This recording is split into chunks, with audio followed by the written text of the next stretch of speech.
창세기 1장 3절로부터 5절 읽고, 그 다음에 사도행전 26장 17절로부터 18절을 읽을 것입니다. 우리 창세기 1장 3절로부터 5절까지 시작. 하나님이 가라사대 빛이 있으라 하시매 빛이 있었고,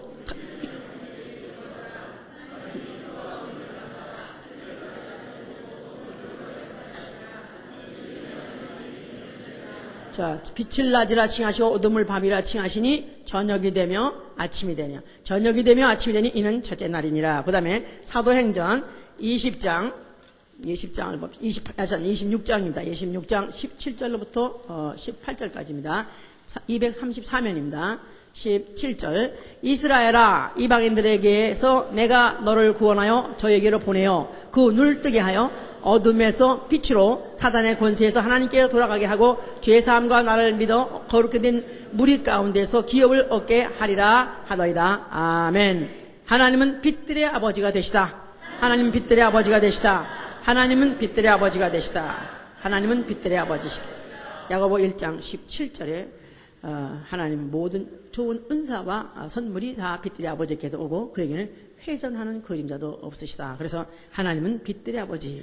자, 그는 빛과 어둠을 창조하시고 평안과 환란도 창조하셨습니다. 이사야 45장 7절 얘기입니다. 그는 또한 빛의 자녀들을 어둠에서 빛으로 인도하시는 분, 어둠에서 빛으로 구별해내시는 분, 그렇기 때문에 하나님은 빛들의 아버지가 되시는 것입니다. 우리 신앙은 바로 이 빛에 대해서 눈을 뜨는 것입니다. 빛이 무엇인지 눈을 뜨는 것입니다. 그리고 이제 그 눈을 뜬 거로 하나님께, 바로 그 빛들의 아버지에게 소망을 두는 거, 이게 바로 우리 신앙입니다. 디모데전서 4장 10절에 하나님께 소망을 두는 자라 그랬어요.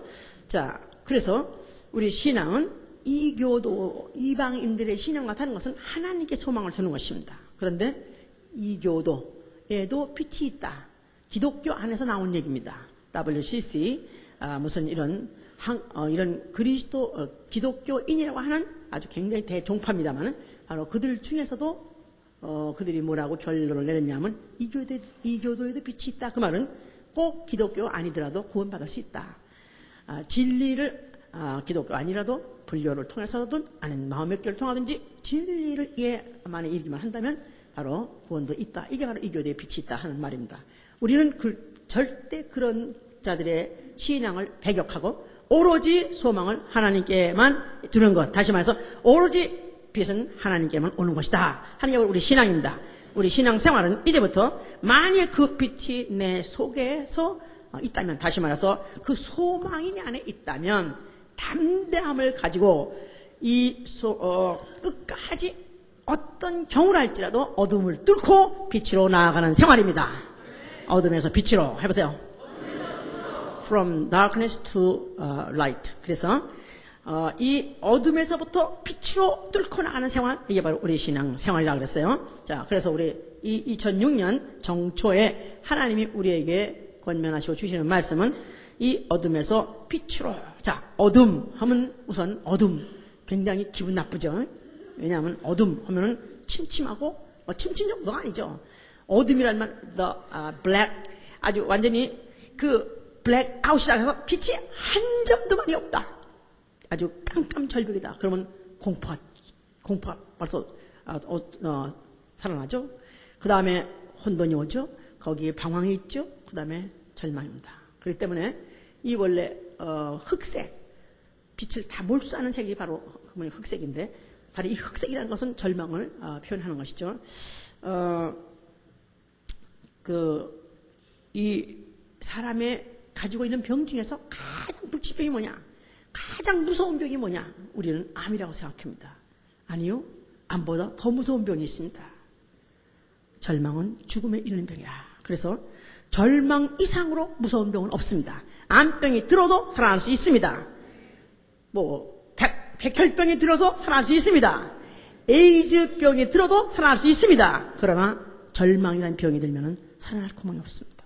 결국은 거기서 해치지 못해서 결국 자살을 택합니다.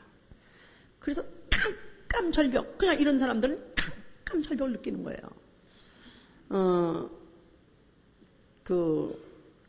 제가 과거에 우리 교회 잠깐 다니던 그 집에 갔었어요. 근데 그게 교회에 나오지도 않고, 우리와 함께 밴드도 했었는데, 어느 날 잠적을 해가지고 소식이 없는 거야. 그러니까 그냥 거기를 배회하다가 어터다 그 집을 들어갔어요. 그러니까 그 방을, 지하실인데 그 방을 딱 들어가보니까 내가 으악 하고 소리를 하고 그랬어요. 왜냐면 지하실 방인데다가 벽을 천장까지 싹 까맣게 다 칠했어. 야, 진짜 무섭대 진짜. 그런데 거기서 칩거하고 있는 거 있죠. 칩거 나오질 않아. 집에서 나오고 있는데, 왜냐면 도저히 어떤 살 소망이 없고 살 어떤 의욕도 없고 기력도 없고, 그래가지고는 그냥 시시각각으로 굶고 그렇게 정말 죽어가고 있는데, 그런데 야, 이거 정말 정신병 들겠구나. 근데 실제로 그렇답니다. 만약에 사람을 아주 온 사면을 육면을 갖다 다 새까맣게 해놓고 거기다 집어넣으면 가만 내버려도 정신병자가 된답니다. 그냥 정신병자가 된대요. 미쳐버린대. 근데 아니라, 그런데 거기에 그 집에 다행히 아주 한 벽에 딱 하나 흰 그림이 있더라고. 사모하는 여자의 긴 머리를 흰색으로 이렇게 그렸어, 이렇게. 나 참. 근데 그래도 그 사람이 자살하지 않고 죽지 않은 방법은 하나의 탈출구가 뭐였냐면, 저 긴 머리의 저 여자. 그 흰 부분만, 그것만 보면 살 소망이 생기는 거야. 저 여자가 만약 나에게 돌아오기만 한다면, 내 마음 알아만 준다면, 그렇다면 그래서 아직까지 자살한 이유는, 그래도 거기에 소망을 걸었다고 그러더라고요. 야, 그래서 참, 만약 그걸 보고 오늘 아침에 딱 설교 생각하다 그 생각이 딱 하는 거야. 성명 3자가 딱 생각나면서, 오 마이 갓, 그래도 그 사람이 죽지 않은 것은 그 깜깜 껌껌 절벽에서도 한 줄기, 그 한 구멍에 빛이 그에게 있었구나. 내가 이제 그것을 좀 생각이 나더라고, 참. 자, 근데요, 한 해 중에서, 가장 소망이, 성에 밟아야 되고, 또 새로운 해를 기대해야 되는 바로 이 제니월의 1월이란 달에, 통계적으로 자살이 가장 많답니다. 자살이 가장 많이, 일어나는, 행해지는 바로 달이 어느냐면 1월이래요. 이상하지요? 새 출발하자. 정말 아주 새 소망을 가지고 시작할 것 같았는데, 실제로 막상 시작해보니까, 며칠 살아보니까, 그날이고 똑같으니까, 더 이상 견딜 수가 없는 게 뭐냐면, 또 실망을 또 한 거야. 작년보다 날짜를 더 한 거야. 그러다 보니까 결국 1월에 더 이상 참지 못해서, 자살을 하는 사람이 많다고 합니다. 우리 언니도 1월 11일에 죽었어요. 제가 그걸 생각해보니까, 혹시 그 말이 맞구나. 그냥 절망을 한번 느끼기 시작하고, 절망을 느끼고 싶어서 도저히 벗어날 수 없다고 생각하는 마지막 순간에 탈출구라고 생각해서, 그게 바로 출구라고 생각해서 결국은 자살을 택했지만, 지금 생각하니까 그야말로 가장 음부에서 헤맬 생각하면 너무 가슴이 아픕니다. 성경의 역사는 무엇을 말하고자 하는 것이냐? 성경은 어둠에서 빛으로. 바로 그 얘기예요. 해봐서. 성경의 역사는 어둠에서 빛으로. 성경의 이야기는 어둠에서 빛으로. 자, 하나님이 이 우주를 지으셨어요. 하나님이 하늘과 땅을 창조하셨다 그랬어요. 그럴 때 땅이 혼돈하고 흑암이 깊음 위에 있고, 그래서 하나님이 창조하신 이 시작, 이 세계는 흑암에서부터 시작한 것입니다. 아주 깜깜 절벽에서 시작한 것입니다. 그러니까 이 우주 자체가 바로 이 우주라고 하는 이 세상이, 우주라는 이 세계가 아주 어둠에서부터 시작을 한 것이죠. 그런데 하나님이 거기다가 빛이 있으라 하니까 빛이 있었고, 하나님 보시기에 좋더라. 또 그 빛을 낮이라 칭하시고, 또 어둠을 저녁이라고 칭하시고, 저녁이 되고 아침이 되니 이는 첫째 날이니라. 그러면서 하나님이 처음에 흑암에서부터 시작을 해가지고 빛을 있게 하셔서 그 빛이 했습니다. 그래서 저녁이 되고 아침이 되고 어둠이 되고 빛이, 이것이 있는데, 그런데 빛만 있었던 것이 아니라 다시 또 저녁이 되고, 그러면서 이것이 순환하는, 어둠이 있게 하시고, 또 빛이 있게 하시고, 다시 올라오면 또 태양이 떴다가 또 다시 또 지고, 다시 또 살아나고, 이런 것이 반복되는 게 바로 신앙 생활인, 이게 성경 이야기인데, 그러면서도 점점 빛으로 가는 것이 바로 성경의 이야기요. 물론 그것은 빛 이스라엘 자녀에게는 점점점 빛으로 가는 것이지만, 그러나 빛이 없는 어둠의 자식들에게는 점점 더 어둠으로 가는 것이죠, 이제. 그래서 이런 것이 아예 첫 번에 그 우주 생성부터 이렇게 흑암부터 시작했다. 첫째. 두 번째, 또 어둠에서부터 이제 그 빛으로 나간 그런 대역사가 있었으니 바로 이스라엘의 출애굽입니다. 바로 이스라엘이 출애굽하는 날 밤을 유월절 밤이라 해요. 유월절 밤. 자, 그들은 바로 그날에 하나님이 이제 그날에 그 애굽에 있는 저녁에 다 죽음이 있을 것이다 그랬어요. 모든 장자 아니면 맏것은 다 죽는다 그랬습니다. 아닌 게 아니라 그 밤에 아주 그 애굽 전역에서 죽음이 없는 집이 없었고, 거기다가 호고, 그야말로 통곡이 없는 집이 없었습니다. 그런데 거기에 한 줄기 빛이 있었으니 그 빛은 하나님이 그들에게다가 약속하시기를, 만약에 어린 양의 피를 문설주에 바르는 그 가정에는 사망에 이르지 아니하리라. 그래서 그들은 그 밤, 그 칠흑 같은 밤을 어떻게 단 한 줄기 소망 가지고 그들이 견뎌낼 수 있었느냐 하면은, 그들은 그 어린 양의 피를 발라가지고 그 문쪽에 바르고 그 안에 아주 숨도 쉬지 못하고 죽고 바로 그 안에 있었었는데, 아닌 게 아니라 그 밤에 모든 애굽의 저녁에 다 사망이 다 호흡이 있었지만 바로 그 피를 바른 이스라엘 가족만큼은 단 한 생명도 죽지 않았습니다. 그리고 그때부터 시작해서 그 어둡고 그 괴로웠던 종살이 430년을 마감하고 그 다음에 그들이 뛰어나간 것입니다. 그래서 드디어 해방의 역사, 빛으로 뛰어나간 것입니다. 자, 이렇게 해서 가는데, 그 다음부터 그들을 하나님이 인도하시기 시작했을 때 불기둥이 인도하셨다 해서 불기둥. 자, 그러면서 이것을 잊어버리지 않고 대대로 기억하게 하기 위해서 이것을 하나의 집약체 아니면 하나의 표적물로서 기억하게 한 건물이 있었으니 뭐라고요? 이게 바로 성소다 이 말이야. 성소. 자, 성소를 짓게 하셨어요. 그런데 그 성소를 다 짓고 난 다음에, 자, 그 성소에 하나님의 영광이 바로 그 성막에 덮이시더라 그랬었어요.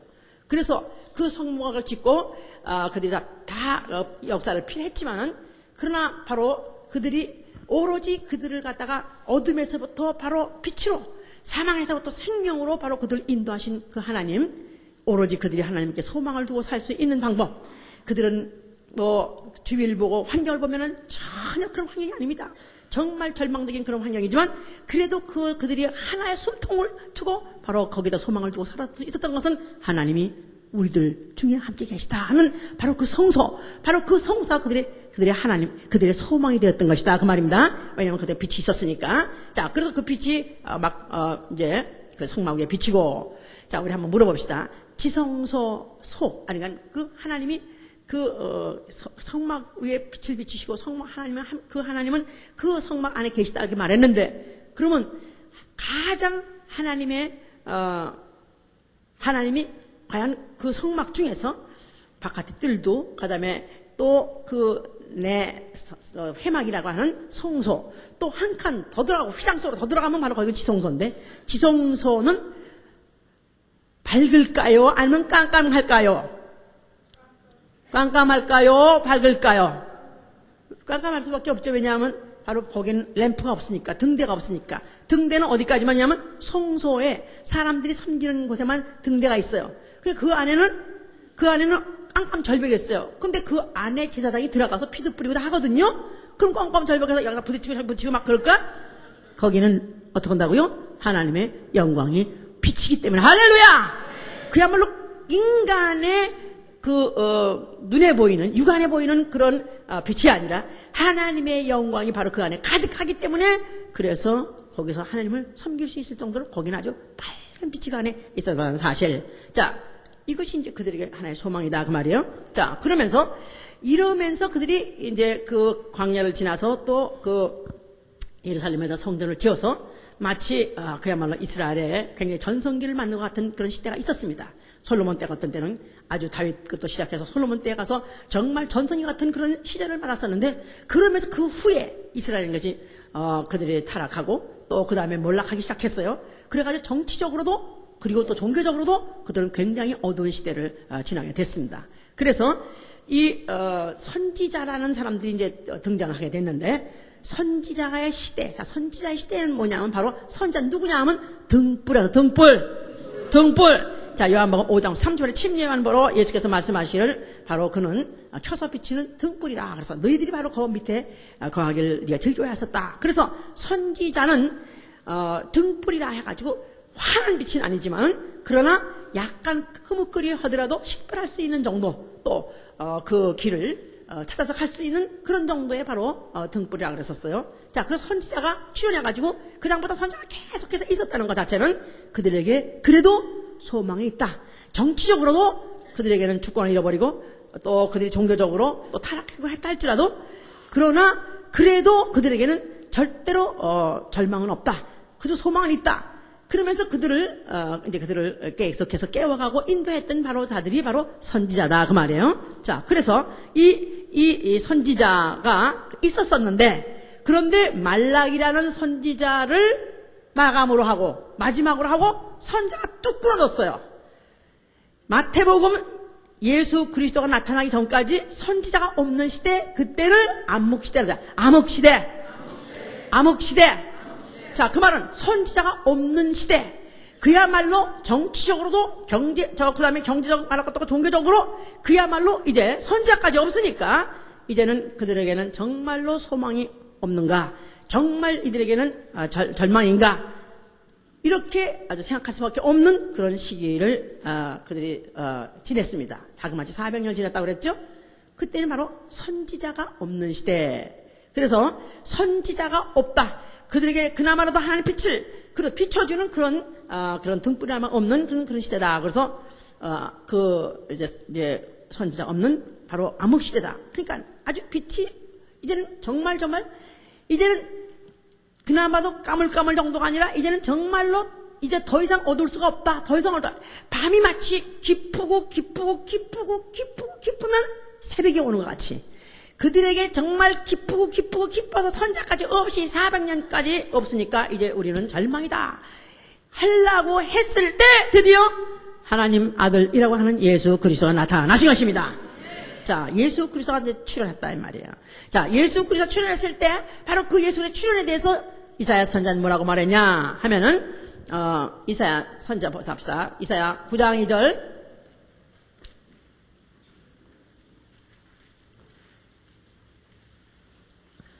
흑암에 행하던 백성이 큰 빛을 보고 사망의 그늘진 땅에 거하던 자에게 빛이 비치도다 그랬어요.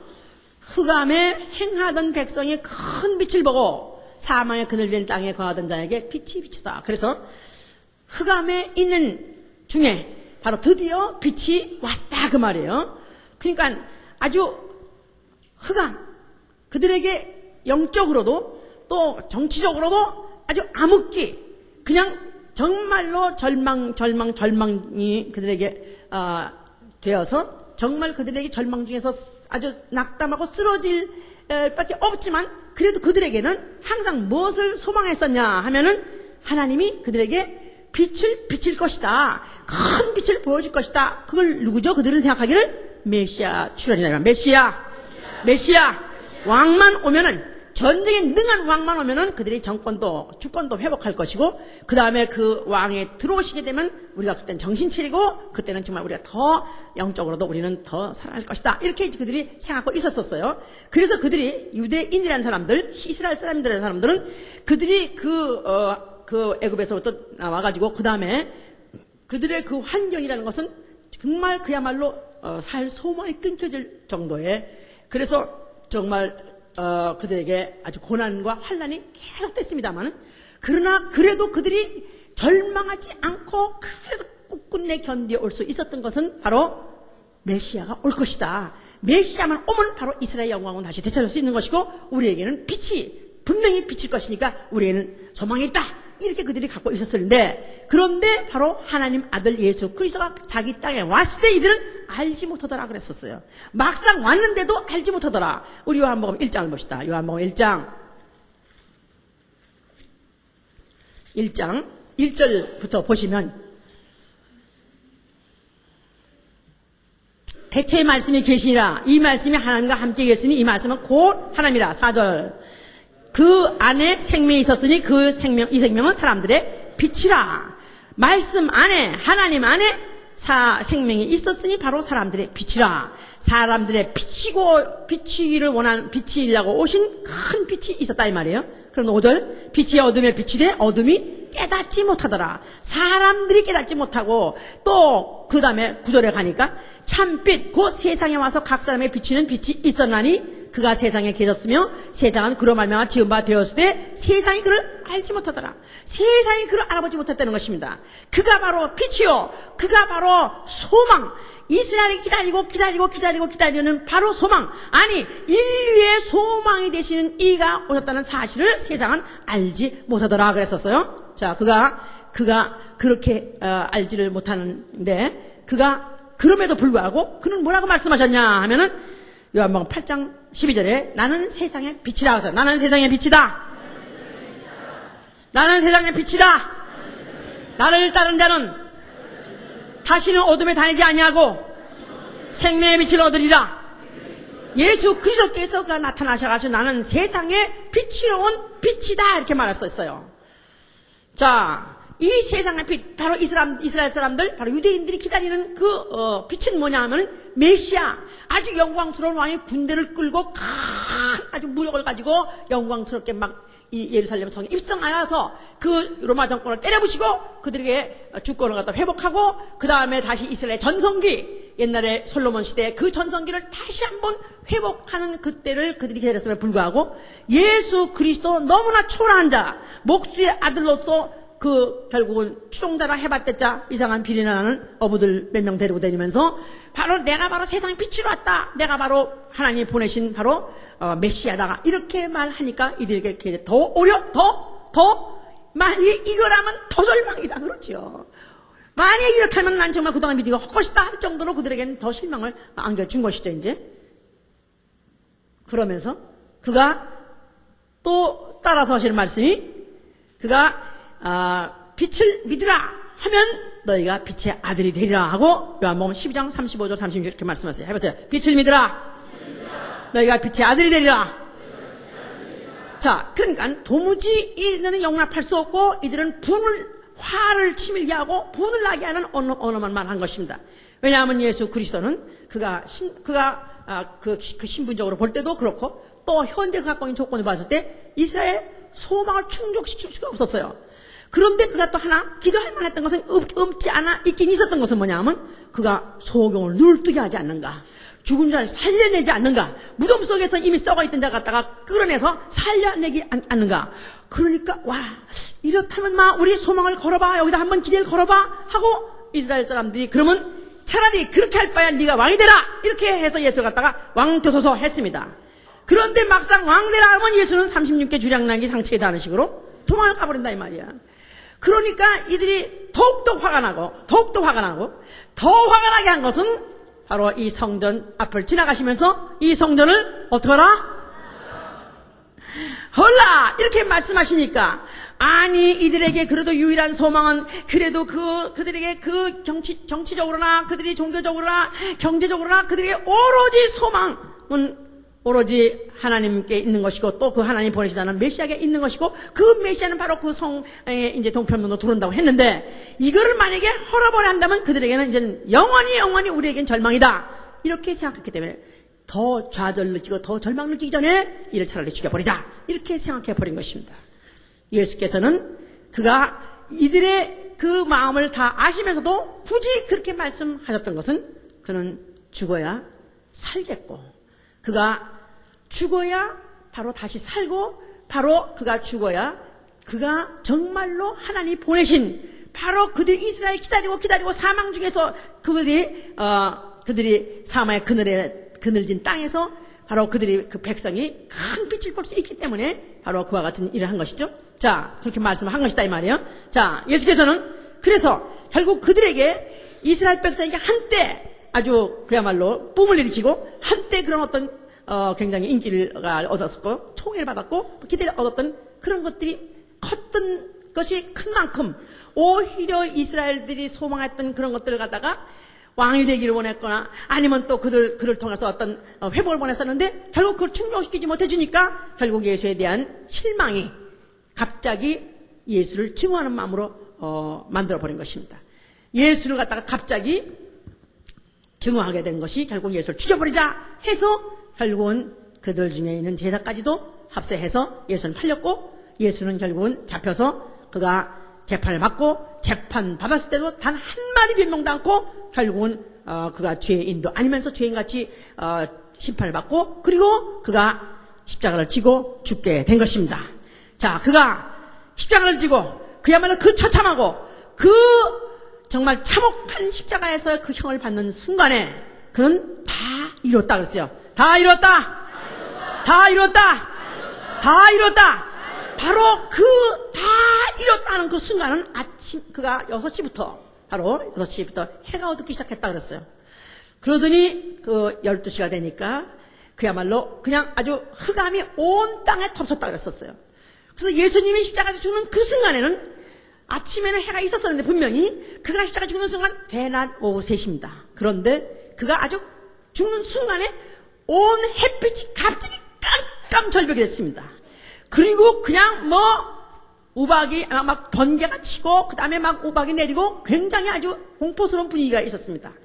그런데 예수께서 죽으실 때 그 모든 빛이 결국은 다 빛을 발하지 못하고 그 빛이 결국은 모수되어 버린 것은 예수 그리스도가 십자가에서 죽는 순간에 하나님이 빛이 있으라 해서 이 시작한 세계 바로 빛이 있으라 해서 그 빛이 있었고 또 그 빛으로 말미암아 저녁이 되고 아침이 되고 또 어둠에서부터 빛으로 바로 가는 그 빛으로 보여줬던 그 현상을 예수 그리스도의 몸에다가 그 빛을 흡수해버리고 그 빛으로 시작했던 그 세계를 흡수해버리고 그리고 그 안에서 생겨진 죄도 흡수해버리고 사망이라는 것도 흡수해버리고 십자가에 못을 박아버린 것입니다. 그래서 예수께서 십자가 죽는 순간에 그에게 모든 인간의 기대와 모든 절망 이 모든 것까지도 예수 그리스도는 다 그 몸으로 흡수해 버리신 것이다 이 말이에요. 그러니까 이 세계에 눈으로 보이는 빛은 그 순간에 어두워졌던 것은 그 순간에 눈으로 보이는 빛보다도 더 밝은 빛이 비치는 바람에 이 세상의 모든 빛이 갑자기 빛을 잃어버린 것이다 그 말이죠. 그러니까 태양빛이 빛을 잃어버린 거예요. 왜냐하면 태양빛보다 더 밝은 빛이 그 몸에서부터 분출됐기 때문에 그런 것이다 이 말이에요. 그 몸이 찢어지는 순간에 말씀이 육신이 더 왔는데 그 말씀 안에 생명이 있었고 그 생명은 사람들의 빛이라 그랬기 때문에 예수가 십자가에 죽는 순간에 말씀이 육신으로 또 하나님이 육신으로 영이 육신으로 또 영이 피로 나타나는 순간에 그 안에 있던 빛이 드디어 밝히 빛난 것이다 그 말이에요. 지성소 안에 있던 사람의 이런 물리적인 것으로 계산할 수 없는 그 빛이 지성산에 밝았던 것 같이 예수 몸 안에 있던 그 빛이 드디어 휘장을 찢는 순간에 그 빛이 드러난 것이다 그 말이에요. 그 빛이 드러남으로 이 빛이 없어졌다가 아니라 그 빛이 빛을 잃어버린 것이다 그 말이죠. 그래서 그 빛이 그렇게 영적인 그 빛이 그렇게 밝은 바람에 결국은 이 세상의 모든 빛은 다 결국은 이제 흡수됐다. 그러니까 온 땅의 어둠이 다 흡수된 것이고 결국은 그러므로 말미암아 이제 어둠에서 빛으로 들어갈 수 있게 된 것이다 그 말이에요. 예수께서 죽으시면서 그 아버지께 뭐라고 말씀하냐면 아버지여 내 영혼을 받아 주시옵소서. 아버지여 내 영혼을 받아 주시옵소서. 자, 그가 죽는 순간은 어떤 순간이었냐면 정말 그가 육체적으로는 말할 수 없는 참담 절망하는 순간입니다. 왜냐하면 그 육체로서는 더 이상 견딜 수 없는 최고의 고통스러운 순간이었었어요. 그를 나무에 달아가지고 6시간 동안 그걸 갖다가 피를 흘려 죽게 했습니다. 피를 한 방울 흘러나오면서 결국은 그가 마지막 숨을 끊는 그 마지막 순간이야말로 그는 그 육체의 기억으로서 정말 최하요 그 감각으로서 더 이상 견딜 수 없는 최고의 고통이 바로 그 순간입니다. 바로 그 순간을 요나서가 바로 미리 계시하고 있습니다. 요나서 2장 한번 보시고 말해요. 요나서 2장에 보면은 이 1288 요나서 2장입니다. 3절에 보면 요나서 1288 주께서 나를 깊음 속 바다 가운데 던지셨으므로 큰 물이 나를 둘렀고 주의 파도와 큰 물결이 다 내 위에 넘쳤나이다. 내가 말하길 내가 주의 목전에서 쫓겨났을지라도 다시 주의 성전을 바라보겠다 하였나이다. 물이 나를 둘렀으되 영혼까지 하였사오며 기품이 나를 에워쌌고 바다 풀이 내 머리를 쌌나이다. 내가 산의 뿌리까지 내려가 싸우며 땅이 그 빗장으로 나를 오랫도록 막아 싸우니 나의 하나님 여호와여 주께서 내 생명을 구덩이에서 건지셨나이다. 내 영혼이 내 속에서 피곤할 때 내가 여호와를 생각하였었더니 내 기도가 주께 이뤘사오니 주의 성전에 미쳤나이다. 무릇 거짓되고 헛된 것을 숭상하는 자는 자기에게 베푸신 일을 버렸사오나 나는 감사하는 목소리로 주께 제사를 드리며 나의 소원을 주께 갚게나이다. 구원은 여호와께로 말미암나이다. 예수 그리스도께서 그가 요나의 사흘 동안에 큰 물고기 뱃속에서 죽었던 나가 살아나는 그 사건과 자기의 죽었다가 살아난 사건을 같이 비교한 적이 있습니다. 너희가 아까 없는 한 세대가 표적을 구하나 인자는 요나의 표적밖에 너에게 보여줄 것이 없다. 그래서 요나가 물고기에 던져져가지고 사흘 동안 깡깡절벽. 그래서 거기 뭐냐면 수오라고 써요. 거기 2절에 그렇지 않았어요? 내가 받는 고난을 인하여 여호와께 불러 아뢰었더니 주께서 내게 대답하였고 내가 수올의 뱃속에서 부르신다. 수올이란 말은 음부란 뜻도 있어요. 음부. 자, 하나님이 우주를 지셨어요. 이 우주를 뭐라고 말해요? 음부라고 말한다 이 말이에요. 이사야 14장 15절에 보니까 하늘의 천사장이 범죄했을 때 내가 너를 더럽게 여겨서 음부 곧 구덩이 맨 밑에 빠치우겠다 해서 바로 그 하늘에서 반역한 천사장을 가둔 것이 어디냐 하면 바로 음부요, 바로 우주다 그 말이야. 우주. 그러니까 아주 흑암이 그냥 짙은 곳. 그래서 하나님이 하늘과 땅을 창조하실 때 흑암이 깊음 위에 있고 이 말이 바로 수올 음부를 지으신 것이다 그 말이에요. 바로 그런데 예수 그리스도께서 음부에 들어오셨어요. 그는 바로 이 음부를 창조하신 우주를 창조하신 그는 바로 빛의 하나님이시다 이 말이에요. 그런데 그분이 바로 이 어둠 속에 들어왔어요. 그런데 이 어둠 속 음부 속에 들어온 정도가 아니라 육체로 그 안에 들어온 정도가 아니라 십자가에서 죽는 순간에 그 죽음이야말로 수올의 뱃속에 들어간 것이다 그 말이에요. 그러니까 빛이 한 점도 없는 이제 죽음 중에서도 다시 살아날 수 있는 가능성은 전혀 없는 그런 죽음이다 이 말이에요. 인간이 죽는 것은 뭐 병으로 죽을 수도 있고 또 자동차 사고 나서 죽을 수도 있고 또 화상을 당해 죽을 수도 있고 여러 가지 죽음을 죽을 수 있습니다만은 그래도 죽었다가도 다시 살아날 수 있는 까무러졌다가도 혼전했다가도 살아날 수 있는 가능성이 있습니다만은 그러나 죽음 중에서도 피를 다 흘리고 죽은 죽음은 절대로 다시 살아날 가능성이 전혀 없습니다. 그러니까 십자가에서 얘를 갖다 박으소서 십자가에 박았다는 것은 다시는 살아날 가능성이 아주 절망의 죽음을 안긴 것이 바로 인간이 예수 그리스도 자기 땅에 자기가 바로 진 세상에 바로 그가 빛으로 왔을 때 알아보지 못했기 때문에 결국 예수를 그와 같이 죽여버린 것이다 이 말이야. 그래서 예수께서는 그 표현을 내가 바로 수월의 뱃속에 있다고 말했고 내가 바로 산뿌리 아주 뿌리 아시죠? 산에 뿌리가 있어요. 산이 높으면은 그 밑에 뿌리가 또 깊습니다. 산이 높으면 빙산이 크게 나타났어요. 그러면 그 빙산 밑에 더 큰 밑에 빙산이 있는 것 같이 그 밑에 그러니까 아주 깊은 아주 더 이상 깊을 수 없는 죽음이라는 그 깊은 데까지 아주 흑암이 더 이상 있을 수 없는 아니 절망이 더 있을 수 없는 곳에 그가 들어가 있었어도 그는 절망하지 않았습니다. 그는 결코 절망하지 않고 낙심하지 않고 그가 주께 아래 쌌더니 그가 거기서 주께 아래 쌌더니 부르짖어 쌌더니 나의 음성을 들으셨나이다. 할렐루야. 절망 중에서도 그가 절망하지 않냐고 하나님께 부르짖었습니다. 내 영혼을 받아 주시옵소서. 내 영혼을 받아 주시옵소서 부르짖었어요. 다만 구원은 주께만 있나이다 하고 부르짖었더니 드디어 하나님께서 그 영혼을 받아 주신 것입니다. 그 다음 낙원으로 올라가신 것입니다. 할렐루야. 바로 인류에게다가 바로 사망을 안겨주고 바로 그것으로 인해서 바로 음부의 권세자가 된 바로 마귀를 정죄, 바로 어둠의 권세가 된 마귀를 정죄하신 것이고, 그리고 그가 그 몸을 찢어서 피를 흘려주심으로 인해서 그 피를 영혼에 뿌려주시고 영혼으로 하여금 이제 바로 빛을 받아서 빛의 자녀로서 태어날 수 있게 해 주신 것이다 이 말이에요. 자, 그는 죽으셨어요. 그 일을 다 마치고 죽으셨습니다. 그런데 아닌이 아니라 사흘 후에, 바로 사흘 되는 날에 그는 죽은 자 가운데서 부활하셨습니다. 할렐루야.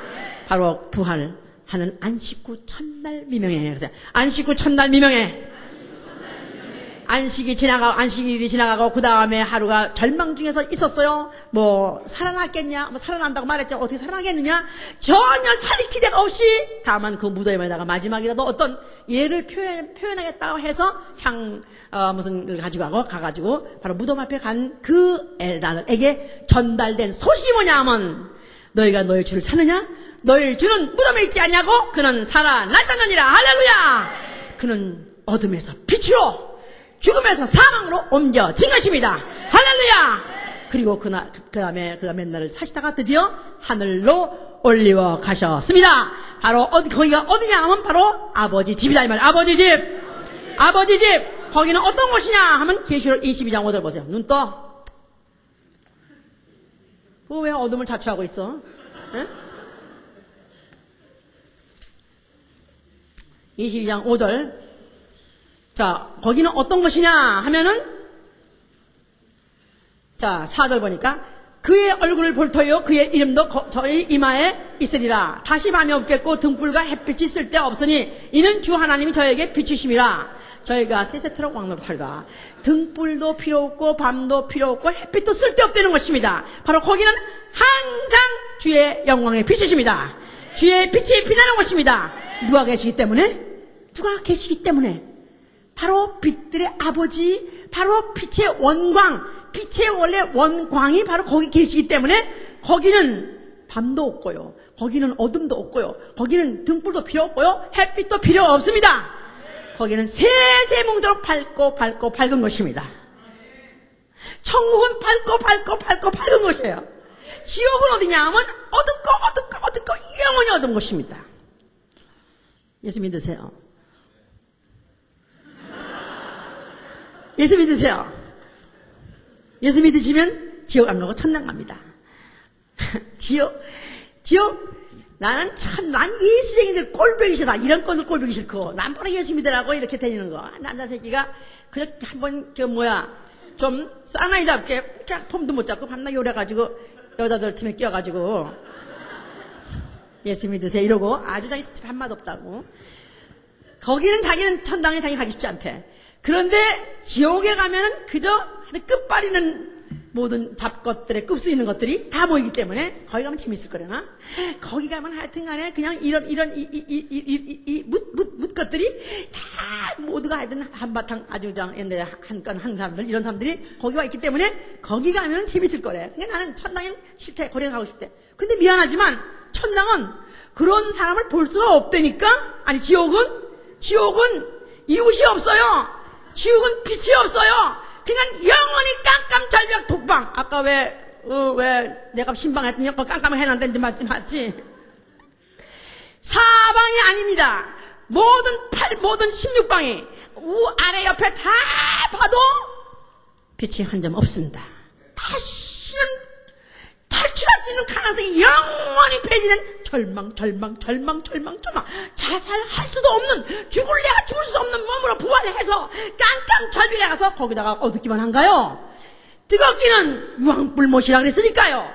뜨겁기는 유황불 6,000도 정도의 뜨거운 데서 세세뭉토록 독방에서 세세뭉토록 지글 있다는데 가도 괜찮습니까?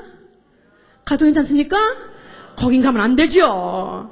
절망, 나는 이나프다 해보자. 절망 이나프다. 이 세상에서 절망, 그만큼 당했으면 됐지. 난 거기 가서는 더 이상 절망 싫다. 아멘? 아멘! 나는 어둠에 있었으나 난 빛으로 가고 싶다. 나는 천당에 가고 싶은 것입니다.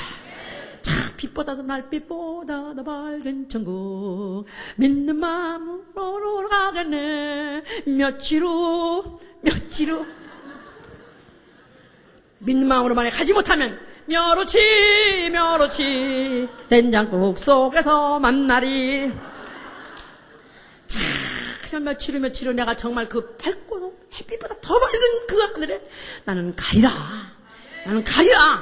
자, 예수 그리스도께서 그와 같이 그 부활해서 그 바로 하늘로 들어가셨고 그가 성령을 보내주셨습니다. 할렐루야. 그 눈을 뜨게 하사 사단 권세 아래 있는 자들 하나님께 돌아오게 하려 합니다. 할렐루야. 과거에는 빛을 몰랐었어요. 그냥 과거에는 다만 이 세상에 빛나는 그 빛을 빛이라고 생각했었어요. 보석을 빛이라고 생각했었어요. 남편을 나의 무슨 빛이요. 또 어떤 남자는 여자한테 나의 태양이셔. 정신병자들이 그렇게 살았었어요. 그런데 남편이 실망시키고 자식이 실망시키고 돈이 실망시키고 세상이 실망시키고 다 실망시키니까 탁 죽어버리자. 그래서 절망 가운데 죽습니다만 죽어도 끝나지 않는 게 절망이다 이 말이에요. 해보세요. 절망은 죽어도 끝나지 않는 게 절망이다. 죽으면 더욱더 절망의 늪으로 더욱더 지옥으로 빠져서 영원히 헤맬 수 없는 그 절망 얼마나 무섭습니까? 절망이라는 걸 느껴본 사람 알아요. 살 길이 딱 소망이 끊어지고 그 다음에 정말 죽고 싶은데 자 그런 것을 맨날 매번 고민하는 사람 그 절망 입에 침이 싹 말라버리고 밥맛이 싹 없어버리고 정말로 하늘을 봐도 깜깜하고 또 땅을 봐도 깜깜하고 옆을 봐도 깜깜하고 다 깜깜한 오로지 달피우는 오로지 자살밖에 없다고 생각했었는데 예수 그리스도 안에 있는 자에게는 바로 절망은 걷어가 버리고 오로지 예수의 빛 생명의 빛이 들어오므로 우리에게는 소망이 생겼습니다. 할렐루야. 바울이란 사람이 바로 그가 예수를 몰랐었어요. 그는 다만 이스라엘의 회복만 기다렸던 사람이에요. 영적으로도 회복해야 되고 그가 정치적으로 회복해야 된다고 생각하는 사람이었었어요. 메시아를 기다렸던 사람이었었어요. 그런데 예수 그리스도가 왔다가 죽었다 하나 그는 단 하나에 괜히 나라를 선동시키고 어지럽혔던 자 하나 잘 죽었다고 생각했었습니다. 근데 그가 길에 가다가 갑자기 하늘에서부터 소리가 있어. 사울아 네가 어째서 나를 핍박하느냐. 그런데 그가 뉘시 오니까 그가 하는 말씀이 네가 핍박하는 예수다 하는 순간에 그가 깜짝 놀랐습니다. 깜짝 놀란 것은 더욱더 갑자기 하늘에서부터 햇빛보다 더 밝은 빛이 쏟아져 내리라고 썼어요. 그는 이때까지 수십 년 살아오면서 그런 빛을 본 적이 없어요. 햇빛보다 더 밝은 빛이 갑자기 하늘에서 쫙 그게 비치더니 갑자기 그의 눈이 멀어버렸다 그랬어요. 그 눈이 사흘 동안 소경이 됐어요. 그는 소경이 돼서 사흘 동안 못 봤다고 했지만 사실은 그가 원래 소경이라는 뜻입니다. 그 빛이 오기에 전 인류는 다 소경이었던 것입니다. 그 빛을 보는 순간에 그가 눈을 뜬 것이죠. 할렐루야. 그러난 다음에 그가 변했어요. 나는 정말로 이제 바로 빛 대신 바로 예수 그리스도를 보는 순간, 소망 대신 예수 그리스도를 그가 보는 순간에 그는 변하고 그때부터 시작해서 그가 어둠에서 빛으로 사단 권세에서 하나님께 돌아오도록 죄사함과 바로 나를 믿어 거룩하게 한 무리들에게 영원한 기업을 주려 함이라는 말을 바로 이 말, 아까 우리가 읽은 이 말씀은 바울이 한 말입니다. 바울의 고백입니다. 어둠에서 빛으로. 해보세요. 어둠에서 빛으로. 자, 이렇게 바울도 이렇게 어둠에서 빛으로 했기 때문에 그때부터 그 앞에는 걸리는 게 없어. 종양무진. 그 앞에는 물의 위협이 있었고 강도의 위협이 있었고 또 그 앞에 동족의 위협이 있었고 그 다음에 어떤 그에게는 죽음의 위협이 도사리고 있다 할지라도 그는 종양무진 파죽주세로 구라파를 3차 그가 전도했습니다. 할렐루야. 그래서 그가 하는 말이 전에는 어둠이었더니 이제는 주 안에서 빛이라. 우리는 빛의 자녀다. 그래서 빛의 자녀다. 빛의 자녀다. 예수 그리스도 얼굴 안에 있는 하나님의 영광을 아는 빛이 마음에 비쳤기 때문에 바로 예수 그리스도 그 부활하신 그 얼굴에서 비치는 그 빛을 아는 그 빛을 알아보는 빛이 우리 마음에 비쳤다 그 말이에요. 할렐루야. 나는 이제 빛의 자녀입니다. 예수 그리스도의 피를 받아서 아멘하세요. 이제 성령을 받아서 아멘하세요. 나는 다시는 절망할 수 없는, 근본적 본질적으로 나에게는 절망과는 무관한, 나는 오로지 소망의 하나님의 소망의 자녀, 나는 오로지 나 앞에는 소망만 있다. 할렐루야. 자, 이렇게 믿기로 시작했는데 실제로 생활은 여전히 고난이 계속되는 것입니다. 오히려 바울에게만 해도 과거에는 그의 의로운 행동에 대해서, 그의 또 갖고 있는 여러 가지 또 그의 조건에 대해서 칭찬을 받고, 그는 그래서 굉장히 우쭐했던 사람입니다. 그는 그와 같은 사람이 더 이상 없다고 생각할 정도로 자만에 빠져있던 사람입니다만은, 그가 은혜를 받고 난 다음에 그 다음에 자기가 갖고 있는 의는 아무것도 아니요, 걸림쪽이요, 자기의 자랑도 아무것도 아니요, 오로지 내 속에서 예수만 나타나려 합니다. 오로지 예수만이 나의 자랑이 되고, 오로지 예수만이 나의 소망이 되고, 그래서 그 말을 말하고 하니까 갑자기 유대인들이 그를 갖다가 막 핍박하기 시작했습니다. 그를 따라다니면서 그를 죽이려고 했고, 아주 그 바울을 죽이기 위해서 결사대가 조직이 됐어요. 금식하면서 아주 바울 못 죽이면은 우리 밥 먹으려 하면서 금식 결사대까지 생겼습니다. 그러면서 바울을 죽여버리려 하면서 가는 곳마다 그를 잡아가지고 매를 치고 그걸 갖다가 옥에다가 가두고, 그를 갖다가 얼마나 핍박하는지, 그가 자기의 그 육체 자체를 얼마나 저주하고 그 육체 자체가 얼마나 그 고통스러웠었는지 그가 아주 나에게 육체에 가시를 두었다, 그렇게 표현했었어요. 너무나 고통스러운 날, 너무나 절망스러운 것들이 육체에 있었다 이 말이야. 그러나 전날에 너희가 빛을 받은 후에 고난의 큰 싸움을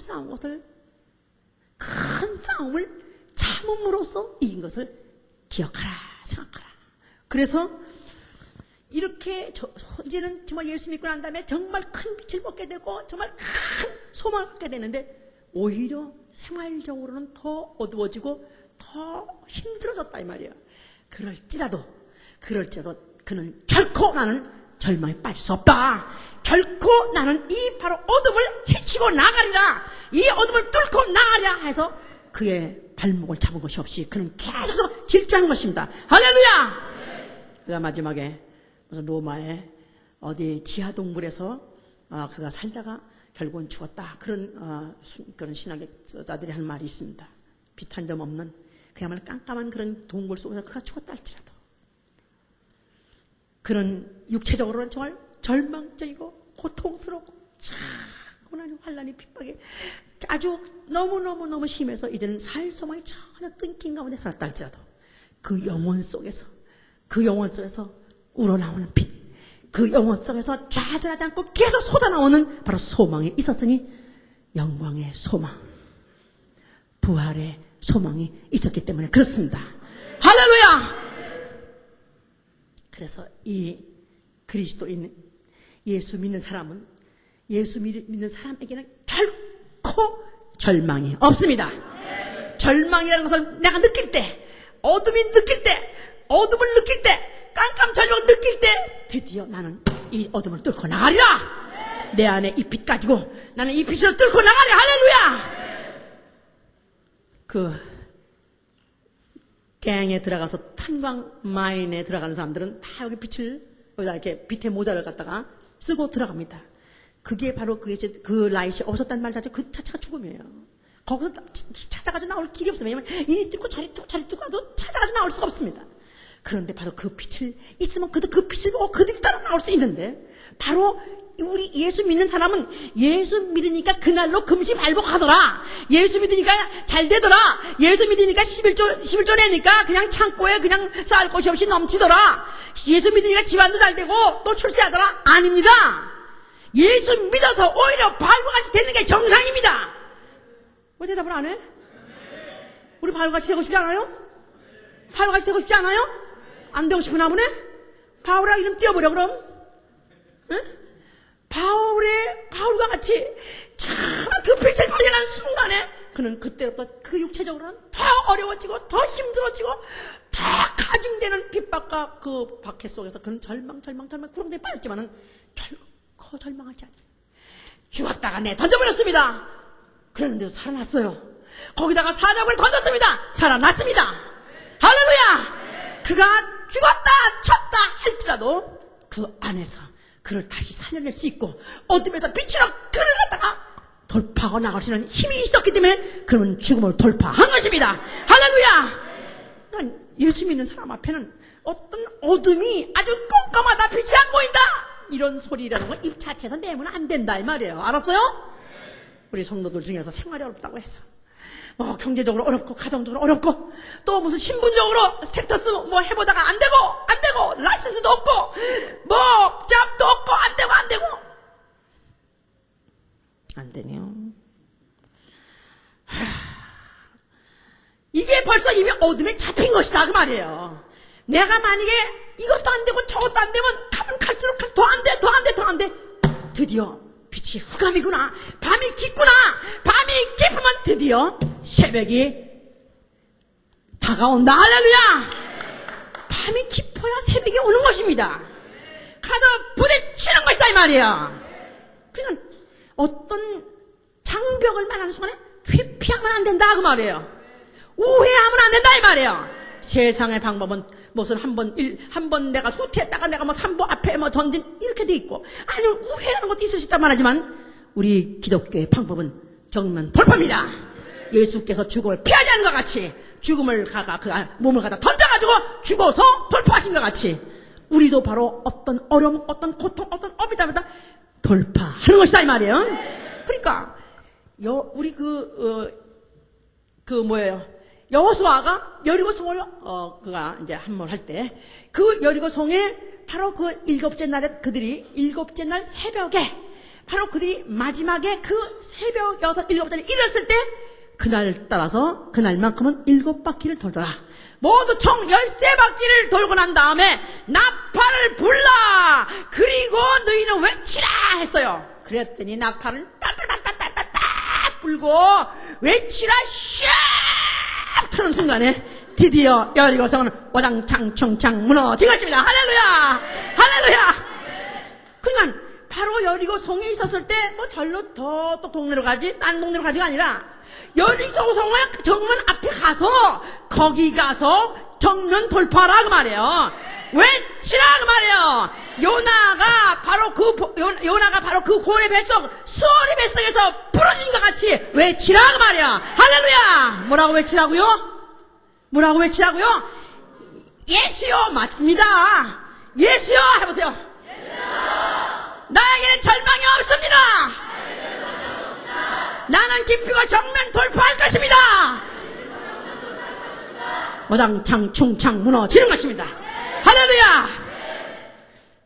그러니까 시편 108편 이전에 보면 나는 새벽을 깨우리로다.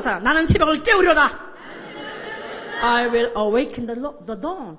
새벽을 깨운다는 말은 이제 어둠이 짙고 더 이상 밤중 12시보다는 오히려 밤중 사경이 더 깜깜한 것입니다. 더 깜깜해.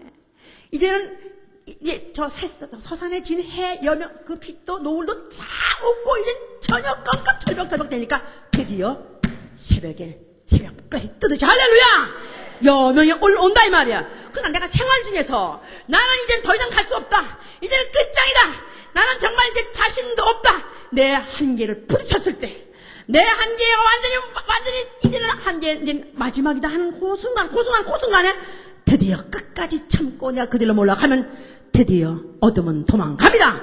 물러져 나갑니다. 할렐루야. 그러니까 우리 기독교인 중에서 정말 기독교에서 하나님이 주신 위대한 힘이 뭐냐면 절망하지 않는 것입니다. 이 세상 민족 중에서 가장 자살하는 민족은 유대인이라고 그래요. 아니 그들보다도 더 자살하지 않는 민족이 있으니 예수 그리스도 믿는 그리스도인입니다. 할렐루야. 우리 나에게 절망은 없다. 나에게 절망은 없다. 나는 장벽을 만나면 돌파하리라. 정면 돌파하리라. 제가 이제 우리 교회 성도들 어려운 그런 사정을 만났을 때 같이 상담합니다. 이래서 자기는 지금 아주 고통스럽고 고민스럽고 자기는 도저히 더 이상 견딜 수 없어서 자기는 한국이나 갈까 뭐 어디나 갈까 뭐 이런 생각을 하려고 그런다고 그래요. 아닙니다. 거기 그렇게 피해가면요, 또 따라갑니다. 또 따라갑니다. 거긴들 안 가나요? 오히려 가가지고 더 먼저 가서 당신이 도착하기 전에 먼저 와서 당신 앞에 딱 벌써 절망이란 단어를 가지고 웰컴 할 것입니다. 아시죠? 공항에. 공항에 내는 순간에 벌써 절망이란 단어를 가지고 당신을 맞이할 것입니다. 그렇습니다. 진짜 그렇습니다. 내가 만약 장면을 만난 순간에 피해버리면 내 앞에 첩첩이 가면 갈수록 더 그런 것이 더 세게 더 크게 붙은다 이 말이야. 그러나 내가 이 내 앞에 만약에 장벽을 느꼈을 때 여기 갖다 죽어도 나는 죽으면 죽으리라 굶으면 굶으리라 해보세요. 망하면 망하리라. 세 가지 해보세요. 다시. 그래도 웃는 거 보니까 아직 아닌가 보네. 아닌가 봐. 언제 어떤 때 어느 시에 무슨 일이 생길지 몰라요. 우리 중에서도 그런 사람이 많이 있었습니다. 아니 멀쩡하던 사람이 갑자기 더 이상 자기는 더 이상 못 가겠다 이거야. 더 이상 하기는 힘들어서 못 가겠다 이거야. 바로 그때 이전에 너희가 어떤 사람이냐면 나는 이전에는 어둠의 사람이었었어요. 나는 바로 정말 그 절망이란 그 단어 자체조차도 의미도 모르고 살 정도로 절망 가운데 살았을 정도는 나는 아무 소망 없이 살다가 결국 지옥 갈 뻔했다 이 말이야. 그러나 예수 그리스도만 빛을 받았기 때문에 나에게는 더 이상 나를 좌절시킬 수 있는, 나를 정말시킬 수 있는 것은 완전히 떠나가 버렸다. 할렐루야. 그리고 나서 이제부터 내가 정면 돌파하는 것입니다. 만약에 폭풍이 왔어요. 폭풍이 막 덮치려고 그럴 때 만약에 요리 빠지고 조리 빠지려면 배가 전복하게 돼 있어요. 만약에 폭풍이 덮치려고 그럴 때 그냥 그 정면으로 파고 들어가는 것입니다. 그러면 죽는 것 같아도 그게 파도가 지나가는 순간에 붕 뜨게 돼 있다 이 말이야. 할렐루야. 바로 그래서 우리가 참 정말 나의 앞날에는 절망은 없다. 내 앞날을 불도저로 밀고 가리라. 이러는 자에게 결국 그는 바로 빛의 어두움에서 빛으로 영원한 아버지 해도 필요 없고 등불도 필요 없고 밤이 없는 바로 그곳으로서 그 빛을 나누사 어둠을 나누사 빛을 되게 하시고 그랬어요. 어둠에서 from the darkness light를 있게 했다 그러니까 창세기 1장의 3절에도 어둠에서 빛을 그러니까 the light from the darkness 그랬어요. 그러니까 빛을 어둠에서 바로 구분해내더라 그 말이에요. 바로 이 세상의 빛도 그와 같이 구분해내서 빛이 있었는데 하나님이 이 문부 안에서 우리를 자녀를 낳으시고 우리를 하여금 빛의 자녀가 되게 하셔서 정말 이 빛 가지고 우리가 절망을 돌파하고 그냥 불도저같이 밀고 나간 자 빛의 자녀들에게 마지막에 이 음부 어둠에서부터 우리를 빛의 나라로 divide from the darkness 하실 것이다. 할렐루야. 나는 바로 밝고 밝은 아버지 집으로 돌아가리라. 나는 기필코 그곳에 가리라. 이 소망으로 날마다 승리하신 자 되시길 예수님으로 축원합니다. 기도합시다.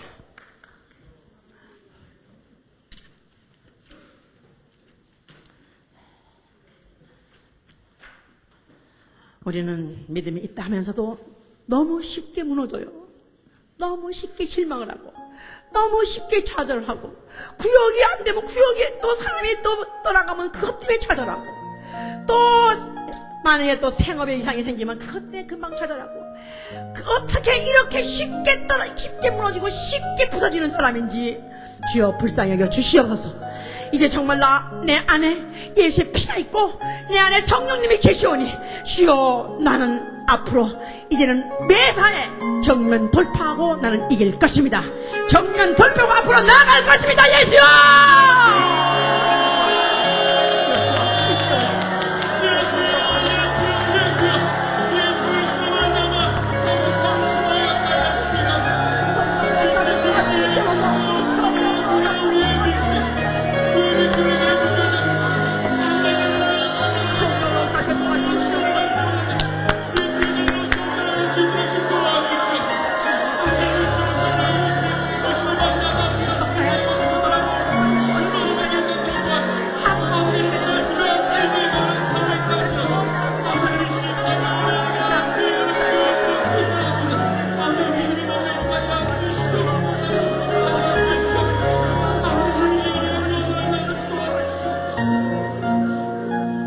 사람은 절망하지 않습니다. 요나가 수월의 뱃속에 있으면서도 그가 부르짖었다 그랬어요. 나 2006년에 기도하겠사오니 도와주시옵소서. 기도를 쉬지 않게 도와주시옵소서. 기도합니다.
지루가 어딨지?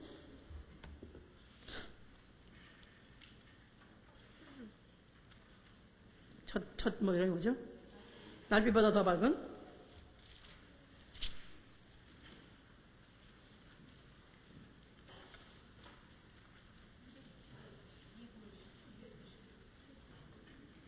(291장)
등대가 뭐죠?